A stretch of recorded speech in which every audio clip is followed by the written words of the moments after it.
Imagine turning the corner at this incredibly high-end luxury wedding reception. Okay, I'm picturing it. Right. So instead of a pristine tiered white cake sitting quietly on some table all the way across the room. Which is what you always expect, right? Exactly.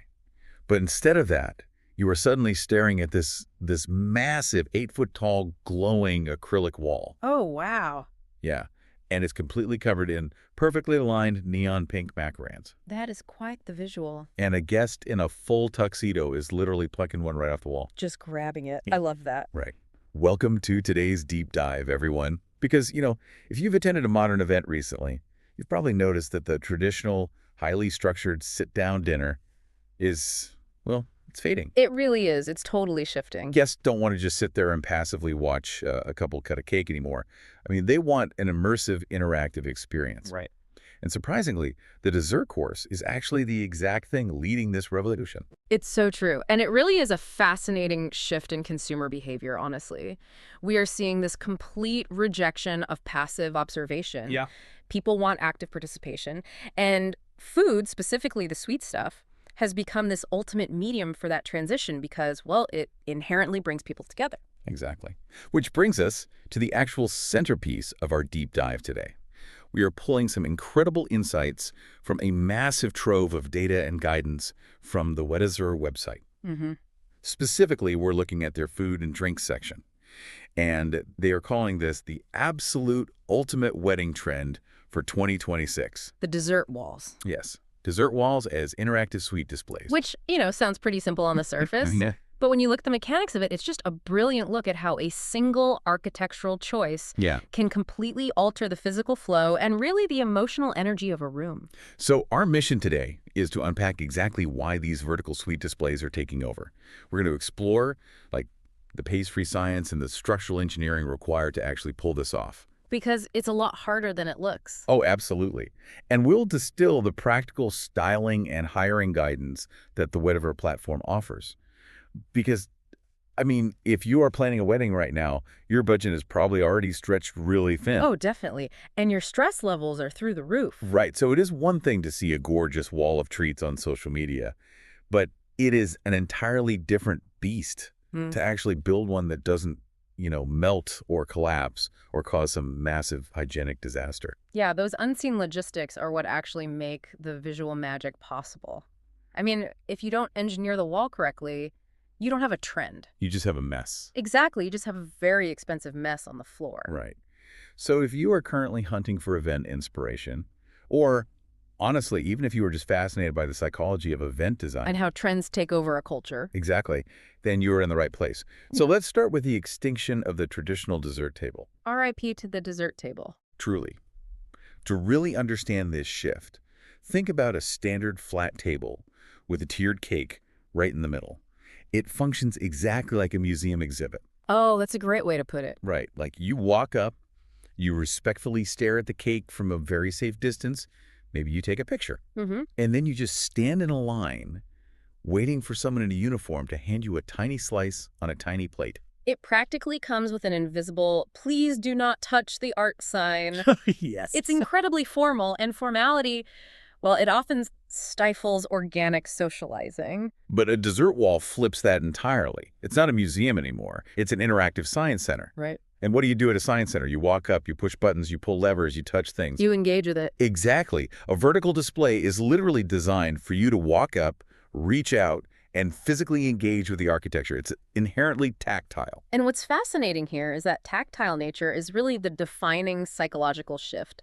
Yeah, millennials and Gen Z guests in particular, they crave these tactile micro experiences over formal dining. That makes total sense. When you look at the research compiled by Weddizer, they define these dessert walls simply as vertical displays equipped with hooks, shelves, or custom compartments that showcase sweets. But the reasons they are trending so heavily go way beyond just looking pretty, right? Absolutely. So let's dig into those reasons, because it's this perfect storm of aesthetics and practicality. The first driver is obvious: the visual appeal. Of course. These walls serve as massive, stunning backdrops. But the Weddizer guide uses this very specific phrase. They call it viral high CTR visual appeal. High CTR. Yeah, and CTR is click-through rate, which is digital marketing jargon. So how does that even translate to a physical wedding reception? Well, in the physical world, a high click-through rate translates to stopping power. Oh, interesting. Right. You want a design so visually striking that it literally stops your guests in their tracks, interrupts their conversation, and forces them to pull out their phones. To capture and share it. Exactly.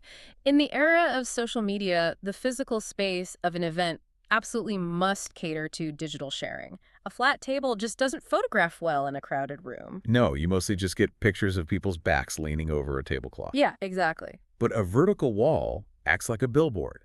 It draws the eye up, it frames the guests standing in front of it, and it naturally creates this photo op without anyone having to crouch down or find a weird angle. Precisely. And that billboard effect actually solves a massive logistical problem, which is the second major driver of this trend. Which is what?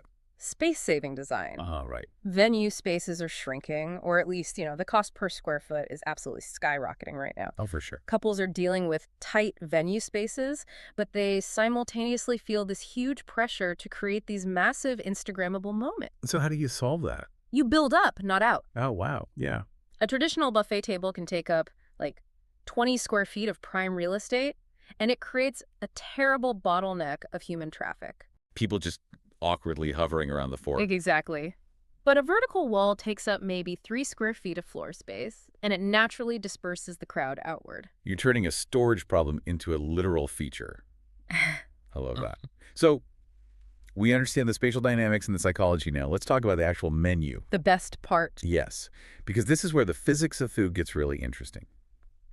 The Weddizer food and drink section highlights several distinct types of walls, but they really aren't all created equal when it comes to gravity. No, they are not. The iconic choice, and I mean the one that really kickstarted this whole vertical movement, is the donut wall. Which is brilliant from a structural standpoint, honestly. Oh, completely. I mean, a donut is perfectly engineered to be hung on a wall.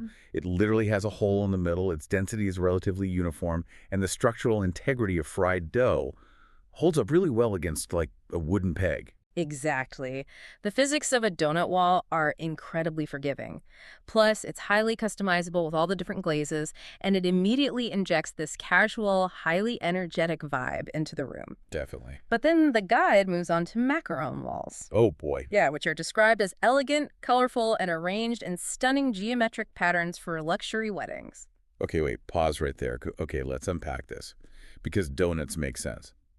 But a macaron, It's a bit different. you are dealing with a incredibly fragile, hollow meringue shell filled with temperature-sensitive ganache. Very true. The moment I hear macaron wall arranged in a stunning pattern, my mind immediately goes to two things. First, a structural nightmare, and second, a massively extravagant budget. Yeah, I get that. Is this trend actually accessible for the average person planning an event? Or is this exclusively like a high-end luxury concept? It's a completely valid anxiety, especially when budgets are tight. But what the source material reveals is that the trend isn't actually about the cost of the dessert itself. The trend is about the orientation. The verticality is what matters. Oh, I see. Yes, a luxury macaron wall is going to be extremely high-end. You can't just slap a fragile macaron on a cheap pegboard. Right, it would just crumble. Exactly. The pastry science requires bakers to engineer custom acrylic shelving with micro indentations, or they even have to alter the ganache recipe so the cookie doesn't just slide apart vertically under its own weight. Wow, so you really are paying for the architectural engineering of the pastry, not just the sugar and almond flour. Exactly. But on the exact same list, the guide features that simple donut pegboard we talked about. Right. You could literally build a wooden pegboard in your garage for $50, paint it your wedding colors, and hang fresh donuts from your local neighborhood bakery on it. And it still looks amazing. The visual impact, the interactivity, the vertical height is exactly the same as the $10,000 macaron wall. The concept is universally accessible. You just scale the ingredients to whatever your budget is. That's such a crucial distinction. And looking at the rest of the menu, they also mention cupcake walls, which offer that traditional cake feel, but, they're pre-portioned. Though I imagine you have to be really careful with cupcakes because they are so top-heavy with all that frosting. Oh, If absolutely. the shelf is angled wrong, you have a disaster on your hands. Which is why center of gravity calculations become this bizarre but totally necessary part of modern event planning. Unbelievable. Now, here is where I really have to challenge the guide a bit. They also suggest candy walls and chocolate dessert bar walls. Right. We're talking shelving filled with jars of nostalgic sweets, loose truffles, and mini brownies. Yeah. Realistically, a wall of loose truffles with 150 guests who've been, drinking and dancing for 3 hours, that sounds like a massive hygiene disaster waiting to happen. It sounds chaotic. Does the guide actually address the gross factor here? It absolutely does, and this is where the crossover between aesthetics and pragmatics really happens. A beautiful wall fails instantly if guests feel it's unsanitary. Exactly. Nobody wants to eat a sweaty brownie. Right. The Weddizer guide explicitly points out that for loose items like candy or chocolates, the design must incorporate sanitary dispensing mechanisms. Oh, okay. You aren't just leaving loose brownies on a flat shelf, you are using gravity-fed dispensers or individually portioned custom boxes that are nicely nestled into the wall. Oh, that makes much more sense. And what's clever about the candy wall specifically is the dual purpose. The guide notes that a candy wall can actually double as the wedding favors. Oh, wait, really? Yeah. Guests take a customized little bag, fill it from the dispensers on the wall, and take it home. For a stressed couple managing a spreadsheet, you just consolidated two major budget line items, the dessert course and the guest favors, into one interactive installation. That is incredibly smart. Okay, so choosing the dessert and understanding the physics is half the battle. But taping a structurally sound brownie to a piece of plywood doesn't automatically make it a viral sensation. No, it does not. Let's get into the design and styling. How do you present this so it actually achieves that maximum stopping power? Well, the foundation of a stunning dessert wall is the backdrop. The backdrop dictates the entire tone of the installation long before anyone even registers what kind of food is actually on it. The guide gives some really great textural examples for this. Like, if you are doing a rustic barn-style wedding, you obviously want raw wooden paneling. Right. But if you're going for a glam event, you use mirrored panels or sleek, transparent acrylic boards that make the desserts look like they are literally floating in midair. It's a great effect. And for a garden ceremony, they suggest a backdrop made entirely of living floral installations where the shelving is actually interwoven with vines and blooms. And the styling extends to the creator composition of the wall itself, too. The guide highly recommends mixed dessert walls. Oh, so not just all one thing. Right. So not just a monolithic grid of identical donuts, but a dynamic display combining donuts and macarons and cupcakes. You are playing with texture, scale, and color to create a real visual rhythm. They also lean heavily into seasonal inspirations, like using pastel-colored treats and light floral accents for spring, or rich, deep jewel tones and spiced flavors for an autumn event. It makes the installation feel really cohesive with the environment. Definitely. But for me, I think the most interesting styling note wasn't even about the wall itself. It was about pushing the interactive element even further. Oh, the stations. Yes. The source suggests adding build-your-own dessert sections or dedicated topping stations right next to the wall. That transforms it from just a visually appealing way to serve food into a literal activity for the guests. Yeah. You grab your base dessert off the wall, then move to a station to glaze it, top it, or customize it. It's just brilliant crowd engagement. It is. But there were two styling tips in the guide that really stood out because they weren't about making it look pretty. They were about making it actually function for the human beings in the room. Lighting and accessibility. If we connect this to the bigger picture, lighting and accessibility are where physical event design perfectly intersects with user experience, or UX. UX, like in tech. Exactly. In the digital world, we talk about the UX of an iPhone. The most important apps are placed right where your thumb naturally rests, what they call the thumb zone. Okay. In the physical world of event planning, a well-designed dessert wall does the exact same thing. I love that analogy. So how does the thumb zone apply to, like, a wall of cupcakes? It's all about ergonomics. The guide specifically notes that treats must be arranged at a comfortable reaching height. The high-value desserts should be placed directly in the average guest's eye line and arm's reach. That makes total sense. If you design a spectacular 9-foot-tall wall, but the top 3 feet are completely out of reach, you haven't built a dessert wall. You've built a frustrating piece of modern art. Yeah, you do not want your guests jumping, straining, or having to ask some taller stranger to retrieve a macaron for them. Or knocking over the whole structure. Right. That would completely ruin the elegant vibe. You'd have people pulling down the whole grid trying to reach the top tier. Precisely. And the same UX principles apply to lighting.